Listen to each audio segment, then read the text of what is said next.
कोई है। कभी सोचा है अगर कोई कमरा लोगों को सिर्फ 3 दिन तक जिंदा रहने देता हो और चौथे दिन वो कमरा किसी और का हो जाता हो। शहर के पुराने हिस्से में एक 3 मंजिला इमारत थी। नाम था शांति अपार्टमेंट। नाम जितना शांत था, अंदर का सच उतना ही डरावना। तीसरी मंजिल पर एक कमरा था, रूम नंबर 302। ना कोई बालकनी, सिर्फ एक खिड़की। और सबसे अजीब बात यह थी कि यह कमरा कभी खाली नहीं रहता था, फिर भी इसमें कोई टिकता नहीं था।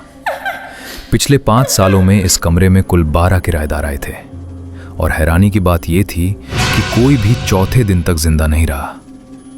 13वां किराएदार था आयान। नया शहर, नई नौकरी, कम बजट और ज्यादा सवाल पूछने की आदत नहीं। ब्रोकर ने चाबी देते वक्त बस इतना कहा था, रात को थोड़ी आवाजें आएंगी, ध्यान मत देना।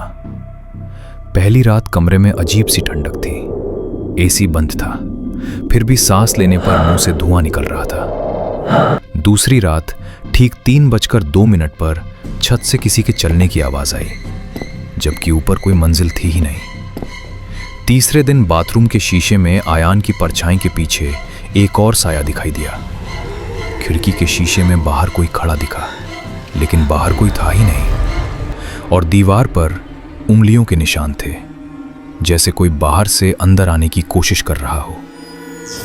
तीसरी रात अचानक कमरे की बत्ती बंद हो गई और अंधेरे में किसी की धीमी फुसफुसाहट सुनाई दी। चौथा दिन मेरा होता है।